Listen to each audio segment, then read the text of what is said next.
नमस्कार, मैं हूं आपके साथ अंकिता पाल। ब्रीडिंग की शुरुआत करते हैं। चारधाम यात्रा को शुरू हुए 16 दिन बीत चुके हैं और वहीं चारधाम यात्रा शुरू होने से पहले सरकार चारधाम यात्रा में आ रहे श्रद्धालुओं के दर्शन में किसी प्रकार की कोई भी परेशानी ना हो, इसके लिए व्यवस्थाओं को चाक चौबंद करने का दावा भी कर रही थी। लेकिन आपको बताते चलें कि श्रद्धालुओं की बढ़ती तादाद की वजह से यहां पर समस्याएं भी उत्पन्न हो गई और समय समय पर सरकार को पंजीकरण को भी रोकना पड़ रहा है। चारधाम यात्रा की शुरुआत होते ही कांग्रेस बीजेपी सरकार पर चारधाम में अव्यवस्था को लेकर प्रश्न खड़े कर रही है। आपको बताते चले कि कांग्रेस प्रदेश अध्यक्ष करण माहरा का भी कहना है कि चारधाम यात्रा में राज्य सरकार विफल हो गई है। आपको बताते चलें कि 10 मई से चारधाम यात्रा की शुरुआत हुई है, जिसके बाद में लगातार चारधाम यात्रा चल रही है, जिसको लेकर लगातार आपको बताते चलें कि श्रद्धालुओं का जो जमावड़ा है वो भी लगा हुआ है और चारधाम यात्रा में कई तरीके की अव्यवस्थाएं भी देखने को मिल रही, जिससे श्रद्धालुओं को भी काफी दिक्कतों का सामना करना पड़ रहा है। और ऐसे में कांग्रेस प्रदेश अध्यक्ष ने भी कई तरह के सवाल उठाए हैं। उन्होंने कहा कि राज्य सरकार इस पर ध्यान नहीं दे रही, जिसको लेकर इतनी सारी अव्यवस्थाएं देखने को मिल रही हैं।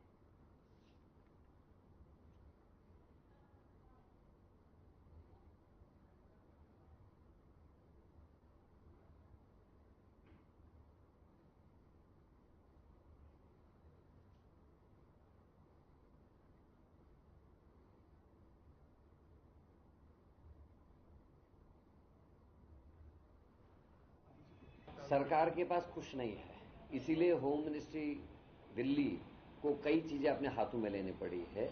कुछ पत्रकार साथी गए थे, उन्होंने जिस चीज का उल्लेख किया कि जगह जगह पर उनसे पैसे मांगे गए और उन्होंने जब अपना परिचय नहीं दिया कि हम पत्रकार हैं, जिस तरीके की घटनाएं देख के पत्रकार आ रहे हैं वो शर्मनाक है। जिस तरीके के वीडियोज आ रहे हैं कि हम तिरुपति नाथ से आए और हमारे यहाँ गरीब और अमीर के लिए कुछ नहीं है, वहाँ एक सिस्टम बना हुआ है, कोई ऐसी व्यवस्था नहीं होती, यहाँ हम देख के दुखी हैं, ये पूरे भारत में, पूरे विश्व में उत्तराखंड की छवि खराब कर रहा है।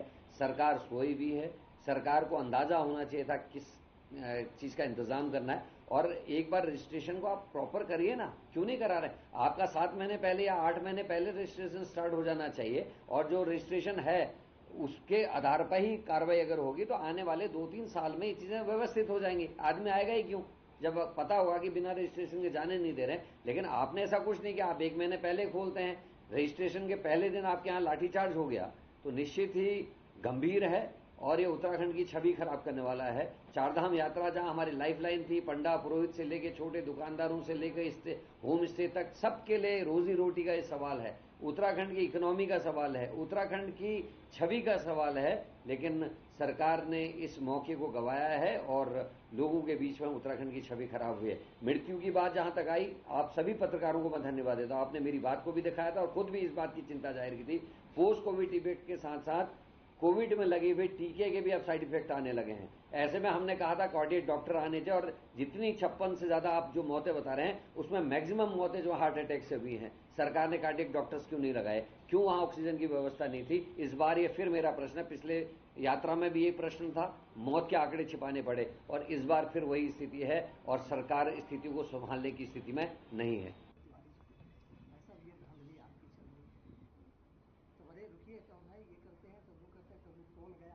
जैसे जाना कि पत्रकार है 4-5। आपको बताते चले कि चारधाम यात्रा लगातार जारी है, जिसको लेकर कई तरह के सवाल भी खड़े हो रहे हैं। आपको बताते चले कि चारधाम यात्रा में कई तरीके की अव्यवस्थाएं हो रही हैं, जिसको लेकर लगातार कई तरह के सवाल उठाए जा रहे हैं। आपको बताते चले कि गंगोत्री यमुनोत्री धाम की यात्रा शुरू हो चुकी है और 17 दिन बीत भी चुके हैं। दोनों धामों में बड़ी संख्या में श्रद्धालु दर्शन करने के लिए पहुंच रहे हैं और अब की बार दोनों धामों की यात्रा में नया रिकॉर्ड बनाया है। यात्रा के शुरुआती 17 दिनों में जहां गंगोत्री में 39.55% श्रद्धालु बढ़ गए हैं, तो वहीं यमुनोत्री में भी लगातार संख्या बढ़ती जा रही है।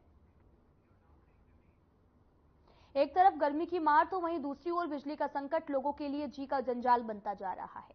आपको बताते चले कि शहर से लेकर गांव तक लोग उमस भरी इस गर्मी से काफी परेशान हैं। तापमान लगातार बढ़ता जा रहा है और इतना ही नहीं, काशीपुर के ग्रामीण क्षेत्रों में तो बिजली के बार बार सप्लाई बंद हो रही है। शहरी क्षेत्र में तो वोल्टेज के चलते लोगों को काफी समस्याओं का सामना करना पड़ रहा। और साथ ही बिजली विभाग के अधीक्षक अभियंता अनिल वर्मा ने भी बताया कि अत्यधिक तापमान बढ़ने की वजह से बिजली लाइनों में फॉल्ट हो रहा है। इसको लेकर भी हमने कर्मचारियों को निर्देशित कर दिया है कि रात को भी कंप्लेन अटेंड करें और तत्काल समस्याओं का भी समाधान करें।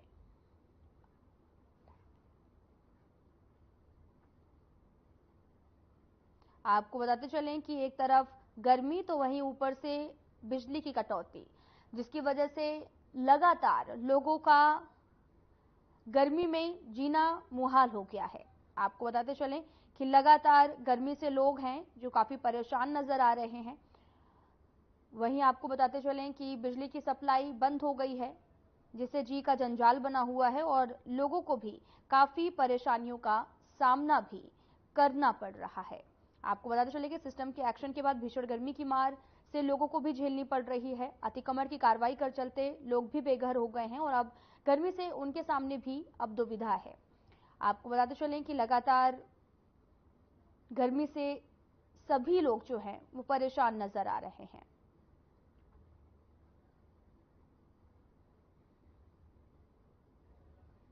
काशीपुर के अंदर इस समय लाइट को लेकर काफी समस्याएं आ रही हैं सामने। लाइट दिन प्रतिदिन बहुत तेजी से भाग रही है। लाइट कम आ रही है काशीपुर में, आ रही है तो वोल्टेज कम आ रहे हैं। ये कारण व्यापार भी काफी ठप पड़ा हुआ है। इससे काफी आहत हो रही है पब्लिक।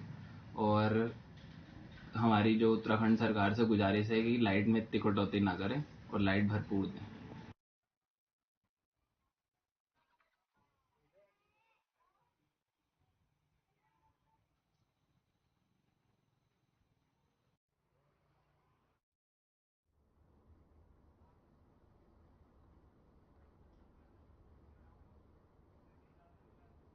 रामनगर का सरकारी अस्पताल स्वास्थ्य सुविधाओं को लेकर लगातार चर्चाओं में बना है। जब से यह अस्पताल पीपीपी मोड पर संचालित हुआ है, तभी से बदहाल स्वास्थ्य सुविधाओं को लेकर लगातार सुर्खियों में है। अस्पताल में उपचार के दौरान लापरवाही के चलते कई लोगों की जान भी जा चुकी है और ऐसा ही एक मामला फिर से इस सरकारी अस्पताल से सामने आया है। आपको बताते चले कि जानकारी के अनुसार रामनगर के भवानीगंज क्षेत्र में रहने वाले सुनील कुमार के 11 साल के पुत्र आयुष की आंख में चोट लग गई थी, जिसे उपचार के लिए अस्पताल लाया गया, जहां पर अस्पताल में नेत्र रोग विशेषज्ञों ने आपको बताते चलें कि उस बच्चे के आंख का ऑपरेशन किया है। ऑपरेशन के बाद जब उन्होंने उसकी पट्टी खोली तो उसे उस आंख से कुछ भी नहीं दिखाई दिया। इसके बाद परिजन उसे एक रामनगर के प्राइवेट अस्पताल लेकर गए, जहां चिकित्सक ने बताया कि उसकी आंख की रोशनी जा चुकी है। फिलहाल पूरे मामले की जांच लगातार जारी है।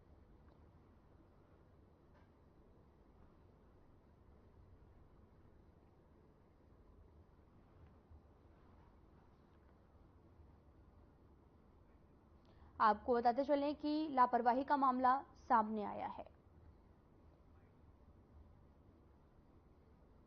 हमारी कोसी रेंज में आज एक ट्रैक्टर और एक डंपर पकड़ा गया था जो यूकलिप्टस का जड़ और यूकलिप्टस का लट्टे लेके जा रहे थे। उनमें रवन्ना जो था उसमें थोड़ा कमियां पाई गई थी। तो अभी डीएलएम को भी बुलाया गया है मौके पे, जहाँ पे जिस रेंज से आया था उनके कर्मचारी को भी बुलाया गया है। तो अभी जांच चल रही है। जैसे ही इसमें थोड़ा क्लैरिटी आता है उसके ऊपर कार्रवाई किया जाएगा।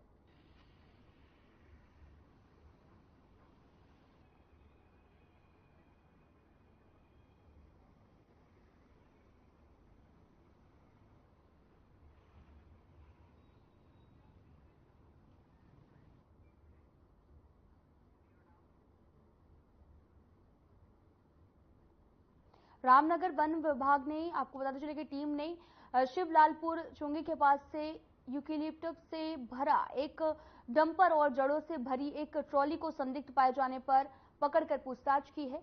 रामनगर वन विभाग की टीम द्वारा लगातार अवैध पातन और साथ ही अवैध कटान को लेकर भी कार्रवाई की जा रही है और इसी क्रम में रामनगर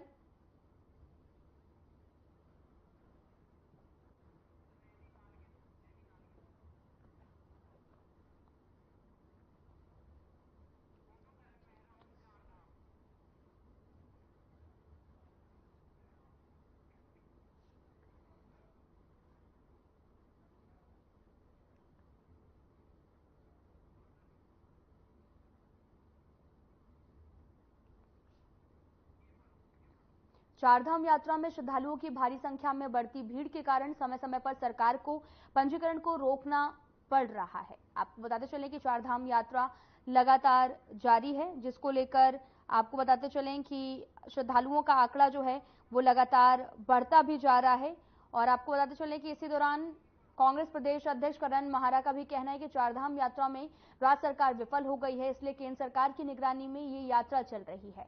सरकार को पंजीकरण व्यवस्था को भी सही करने की जरूरत है। वहीं चारधाम यात्रा में आए श्रद्धालु अलग अलग प्रदेशों से आते हैं, लेकिन यहां से कई श्रद्धालु बिना ही आपको बताते चले कि दर्शन के वापस जा रहे हैं, जिसको लेकर गंगोत्री और यमुनोत्री धाम की यात्रा भी शुरू हुए। 17 दिन बीत चुके हैं।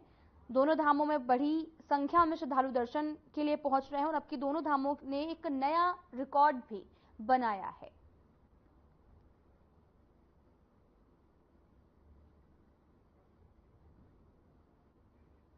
आपको बताते चले कि उत्तराखंड के लिए सही बात नहीं है और साथ ही आपको बताते चले कि लगातार बिना दर्शन किए श्रद्धालु जो हैं वो वापस लौट रहे हैं, जिसको लेकर कांग्रेस लगातार बीजेपी पर हमलावर है।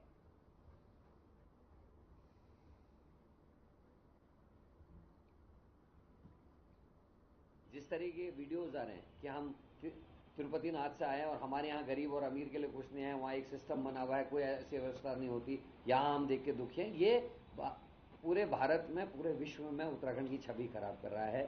सरकार सोई भी है, सरकार को अंदाजा होना चाहिए था किस चीज का इंतजाम करना है। और एक बार रजिस्ट्रेशन को आप प्रॉपर करिए ना, क्यों नहीं करा रहे? आपका 7 महीने पहले या 8 महीने पहले रजिस्ट्रेशन स्टार्ट हो जाना चाहिए और जो रजिस्ट्रेशन है उसके आधार पर ही कार्रवाई अगर होगी तो आने वाले 2-3 साल में ये चीजें व्यवस्थित हो जाएंगी। आदमी आएगा ही क्यों जब पता होगा कि बिना रजिस्ट्रेशन के जाने नहीं दे रहे। लेकिन आपने ऐसा कुछ नहीं किया, आप 1 महीने पहले खोलते हैं, रजिस्ट्रेशन के पहले दिन आपके यहाँ लाठीचार्ज हो गया, तो निश्चित ही गंभीर है और ये उत्तराखंड की छवि खराब करने वाला है।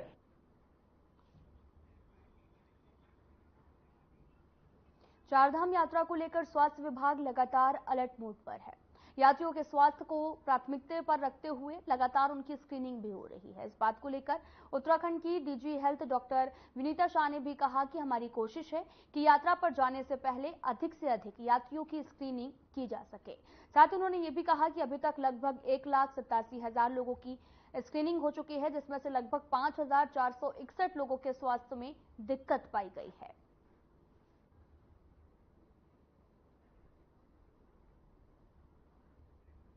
आपको बताते चलें कि चारधाम यात्रा में लगातार श्रद्धालुओं का जमावड़ा लगा हुआ है। लोग दर्शन करने के लिए पहुंच रहे हैं और इसके लिए भी चिकित्सक विभाग भी लगातार अलर्ट मोड पर है। यात्रियों की लगातार स्क्रीनिंग भी की जा रही है और 1,87,000 लोगों की अभी तक स्क्रीनिंग भी हो चुकी है, जिसमें से वो स्वस्थ निकले हैं। तो वहीं कुछ लोगों की स्वास्थ्य में दिक्कतें पाई गई, जिसको लेकर उन्हें इलाज भी मुहैया कराया गया। हमारी कोशिश है मैक्सिमम लोगों की हम स्क्रीनिंग करके भेजें यात्रा में जाने से पहले, और हमारी सभी स्तर पर ऋषिकेश से लेकर ऊपर चारधाम के अंतिम पड़ाव तक स्क्रीनिंग टीम बैठी हुई है। लगभग 1,87,000 लोगों की स्क्रीनिंग हो गई है, जिसमें से 5,461 लोगों में कोई ना कोई परेशानी, कोमॉर्बिडिटी पाई गई है।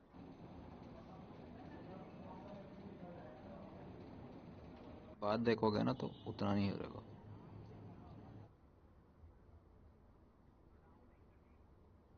हाल ही में शहर के नामी बिल्डर सत्येंद्र सिंह ने कारोबार में पार्टनरशिप के विवाद के चलते 8वीं मंजिल से कूदकर आत्महत्या कर ली थी, जिसके बाद उनके जेब से मिले सुसाइड नोट पर उनके बेटे के बयान के बाद में आपको बताते चलें कि आधार पर पुलिस ने नामी बिजनेसमैन अजय और अनिल गुप्ता को गिरफ्तार किया है और अब उन्हें 14 दिन की न्यायिक हिरासत में भेज दिया गया है।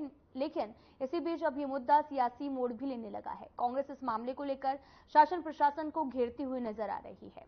वहीं कांग्रेस प्रदेश अध्यक्ष करण महारा का भी कहना है कि सरकार बेशरम, नकारी और भ्रष्ट है। उन्होंने ये भी कहा कि अंकिता भंडारी मर्डर केस का क्या हुआ? महिला अपराध में हम 9 हिमालय राज्यों में पहले नंबर पर है। विपिन रावत का मामला हो या फिर मंत्री के आवास के सामने महिला की बॉडी मिलना हो, हमारे प्रदेश में यूपी की पुलिस गोलीबारी करके चली जाती है।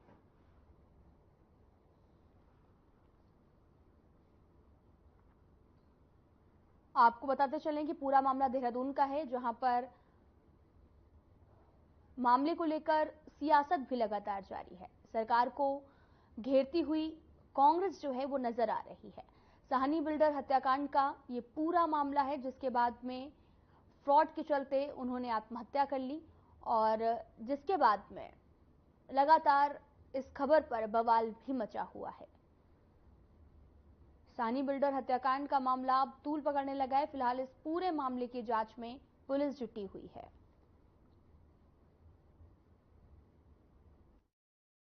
राजधानी नहीं, उत्तराखंड अपराधियों की शरण स्थली बन गया है। और आपने देखा होगा नैनीताल के आसपास और कुछ ऐसे इलाके हैं सोमेश्वर के आसपास जहां लोग बॉडीज डाल के जाते थे, उसकी जानकारी अभी इस बीच कुछ घटनाओं में जरूर कमी आई है। लेकिन उसके अलावा कितने विपिन रावत का केस है जिसकी मृत्यु हुई, 10 दिन तक अपराधी नहीं पकड़े जाते हैं। इसी प्रदेश में अंकिता भंडारी मर्डर केस हो गया। अब महिला अपराध में 9 हिमालय राज्यों में हम पहले नंबर में। पूरी व्यवस्था खराब है। सरकार क्योंकि वोट मिल जा रहे हैं इस वजह से सरकार सुधर नहीं रही है, और मेरे को लगता है कि चाबी जनता के हाथ में है। जनता को सही निर्णय करने पड़ेंगे, तभी कोई भी सरकार है तभी डरेगी और सही काम करेगी।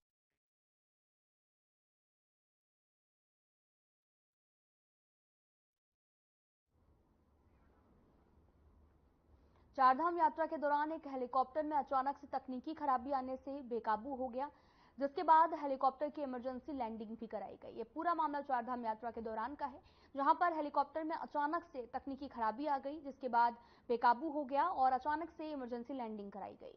हादसे में बाद में आपको बताते चले कि यूकाडा अलर्ट मोड पर आ गया है। इस बात को लेकर यूकाडा के सीईओ और अपर सचिव श्री रविशंकर ने भी कहा कि हेलीकॉप्टर की जांच और पायलट्स के लाइसेंस की प्रक्रिया पूर्ण रूप से जो है वो डीजीसीए करता है। साथ ही उन्होंने ये भी कहा कि जैसे ही हमें घटना का पता चला है हमने तुरंत डीजीसीए को सूचित किया और वहीं अब इस मामले की जांच भी शुरू कर दी है।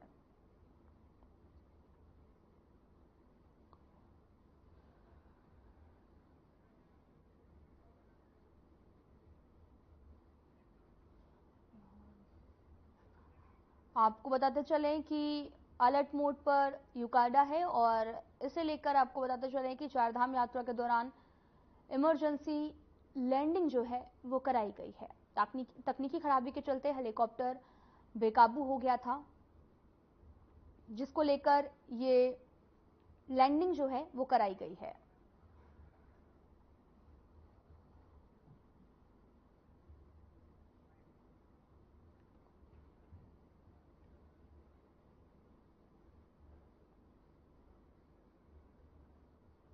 हर हेलीकॉप्टर का जो है टेक्निकली मशीन की जो जांच है और पायलट्स का जो लाइसेंसिंग का प्रक्रिया है प्योरली डीजीसीए करता है। यूकाडा जो है केवल जो यहाँ कौन सा ऑपरेटर फ्लाई करेगा उसका टेंडर आदि का कार्रवाई करा करके वो रेगुलेट करते हैं। अदरवाइज मशीन का जो टेक्निकल विषय है और पायलट्स का जो क्वालिफिकेशंस या लाइसेंसिंग का विषय है प्योरली डीजीसीए का है। तो इसलिए जैसे ही घटना हमारा संज्ञान में आया तो तुरंत हमने डीजीसीए को इन्फॉर्म किया और डीजीसीए आकर के जो है उसका इंस्पेक्शन अभी कर रहे हैं।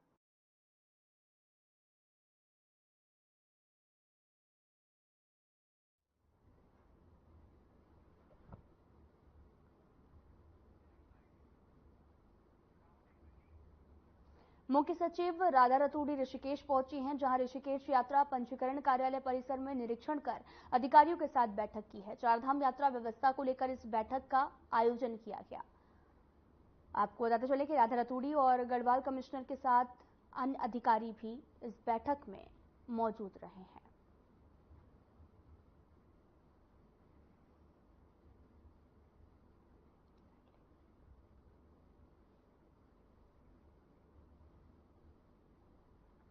यात्रा पंजीकरण कार्यालय पर एक बैठक का आयोजन किया गया।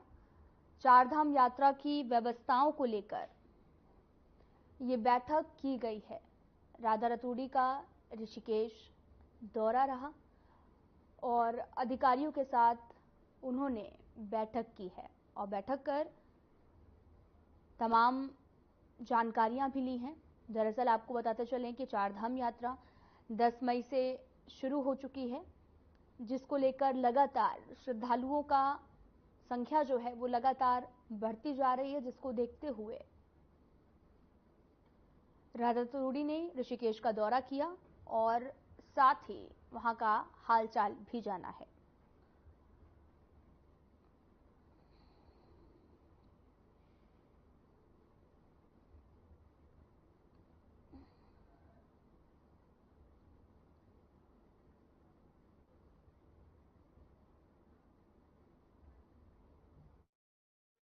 देखिए, चार धाम यात्रा चल रही है अभी, जो उत्तराखंड के जो चारों धाम है, केदारनाथ, बद्रीनाथ, यमुनोत्री, गंगोत्री, और उसमें बहुत संख्या में श्रद्धालु आ रहे हैं सभी प्रदेशों से।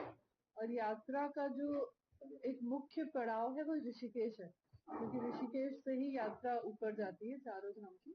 और यहाँ पे जो ये ट्रांजिट कैंप है, ये एक बहुत महत्वपूर्ण स्थान है जहाँ पे यात्रियों का ऑफलाइन रजिस्ट्रेशन भी होता है, यहाँ से उनको भेजा जाता है, यहाँ उनको बेसिक कुछ सुविधाएं भी दी जा रही हैं जिनको वेट करना पड़ रहा है। ये निर्णय राज्य सरकार का है कि सभी यात्रियों का पंजीकरण किया जाएगा।